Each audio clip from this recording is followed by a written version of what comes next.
Hola amigos, bienvenidos a una nueva entrega de Aprende a Programar en .NET. Soy Alberto Picazo y en esta ocasión vamos a hablar de lo que son los middlewares en ASP.NET Core.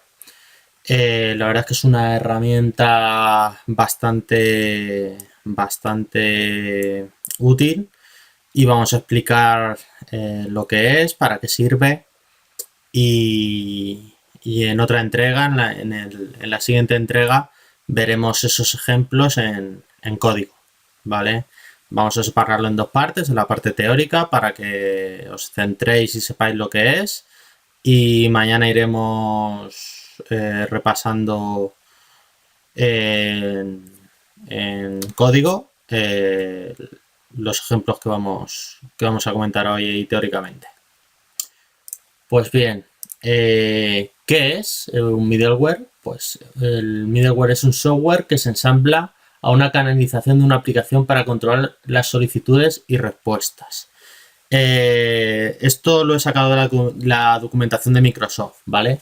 Yo lo voy a ir comentando. ¿Qué significa esto? Pues tú, cuando haces una petición en tu aplicación, pues sigue un flujo que ahora veremos, hasta llegar a un punto donde se cortocircuita, es decir, para, y se devuelve una respuesta. Pues bien, un middleware, y lo que pone ahí que es una canalización para controlar las solicitudes y respuestas, es una pieza que está ahí en medio y por la que pasa la petición. Y esa petición puede modificarse y pasarle el control al siguiente middleware, y así todos los middleware que queramos modificamos por un lado la petición y por otro lado luego vuelve la respuesta, con lo que podemos modificar petición y respuesta.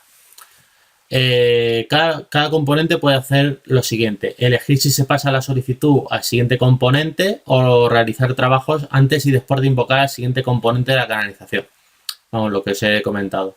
Los delegados de solicitudes se usan para crear las canalizaciones de solicitudes. Estos también controlan las solicitudes HTTP.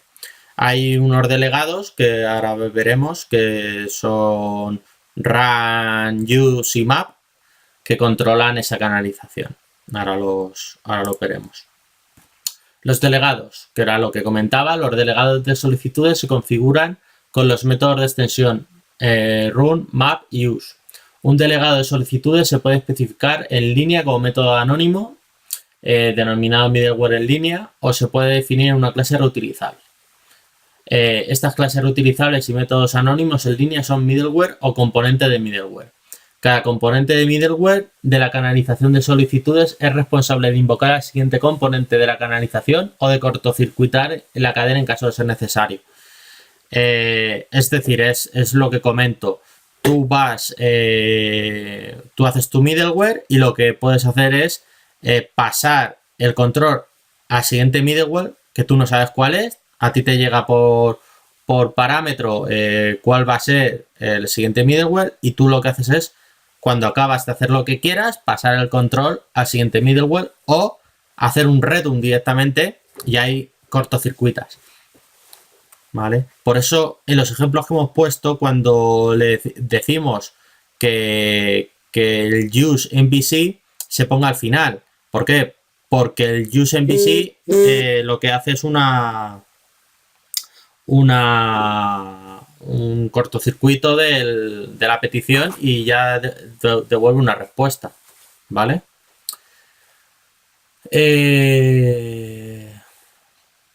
Pues aquí en el flujo lo veremos más claro.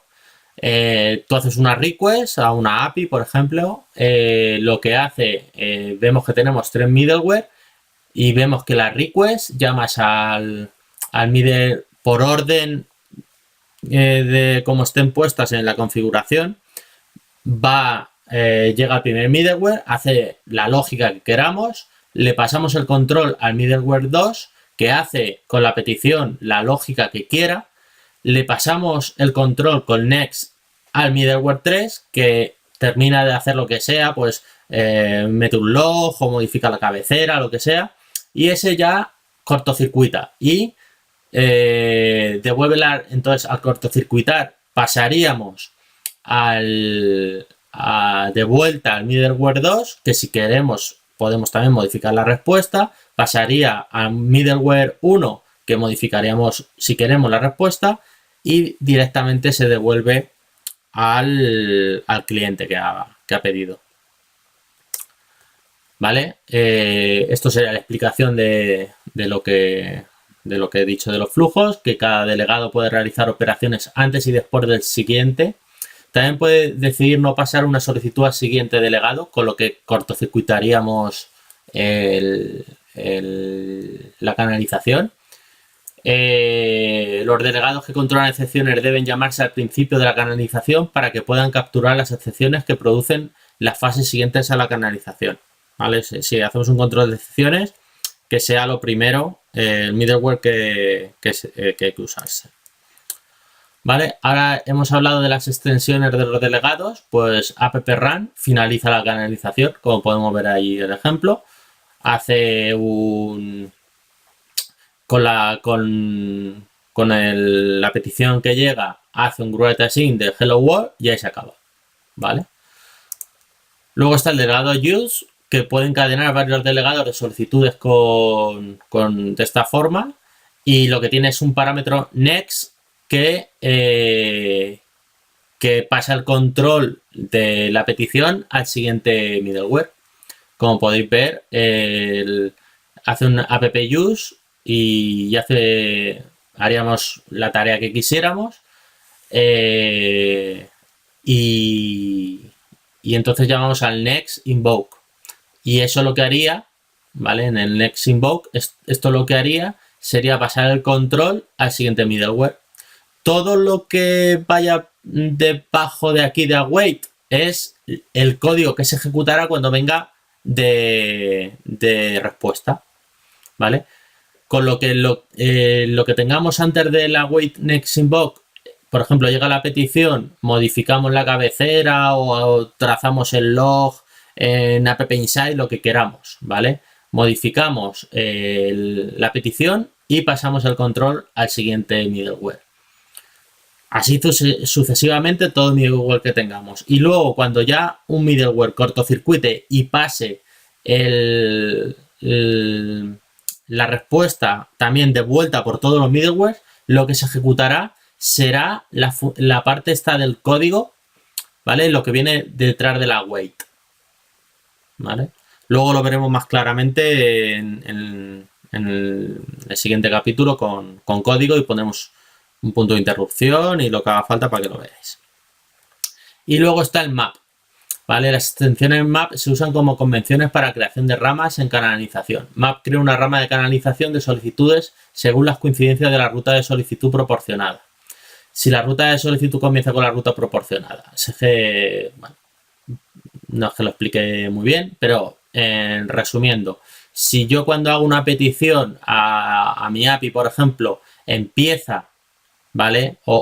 No empieza, sino que el recurso es map 1, se ejecutará lo que yo tenga en este handler, ¿vale?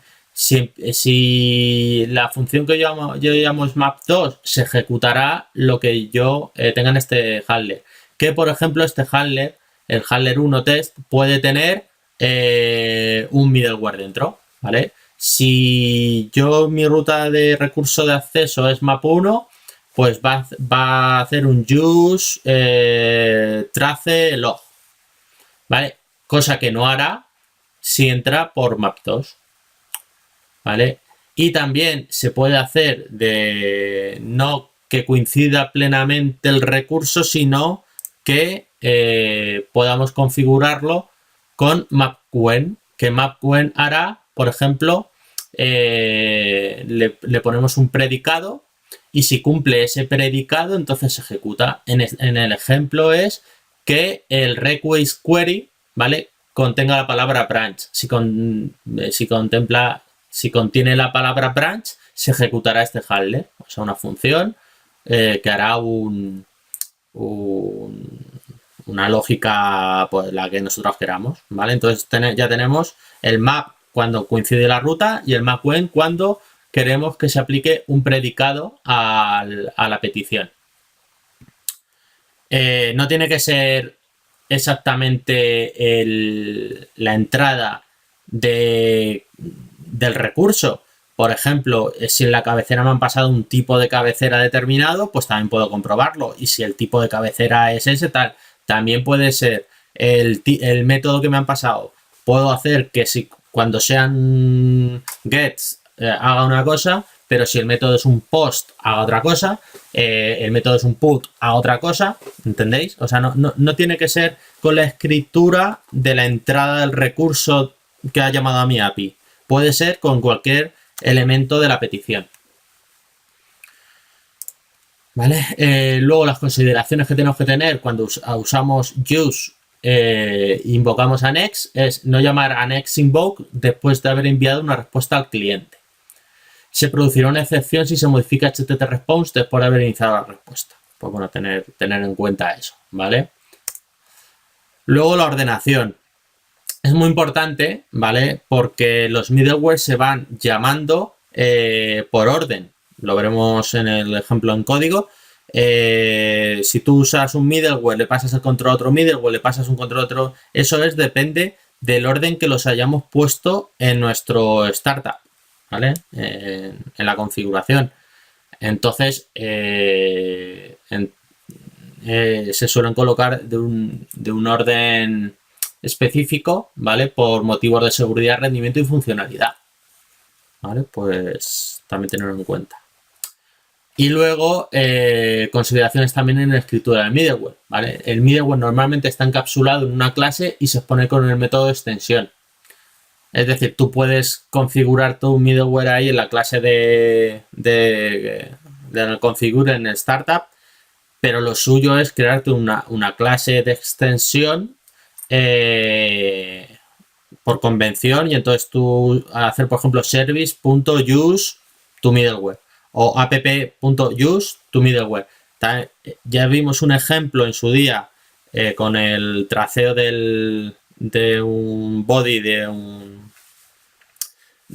una petición, pero en el siguiente vídeo en el siguiente capítulo vamos a ver un ejemplo desde cero y explicándolo con todas estas cosas que hemos visto en la teoría. El middleware debería seguir el principio de dependencias explícitas mediante la exposición de sus dependencias en el constructor. El middleware se construye una vez por duración de la aplicación. Bueno, sin más. Los componentes del middleware pueden resolver las dependencias de una inserción de dependencias mediante parámetros del constructor. Use middleware del tipo también puede aceptar parámetros adicionales directamente. ¿Vale? Lo veremos también en código. Tú, para crearte un middleware, lo único que vas a tener que hacer es usar el use middleware que trae Netcore, pasándole el tipo. El tipo será nuestra clase donde tenemos definida el middleware, en la cual recibe pues el propio tipo, pero también podemos añadirle metiéndole otros parámetros adicionales, pues yo que sé, el datetime now o un string o lo que queramos, ¿vale? También vamos a ver ese ejemplo en código para que lo veáis más claramente y asentéis estos conceptos. Y como no quiero hacer el vídeo más largo, ¿vale? Vamos a ir cortando aquí. Y como digo, en el siguiente vamos a ver todo esto en ejemplos en código y detenidamente. Nada más, si os ha gustado el vídeo, darle a like. Si queréis estar avisados de cuando saquen nuevos vídeos, suscribiros y darle a la campanita, ¿vale? Para que YouTube os notifique cuando haya vídeos nuevos. Sin más, un saludo y nos vemos en la siguiente. Hasta luego.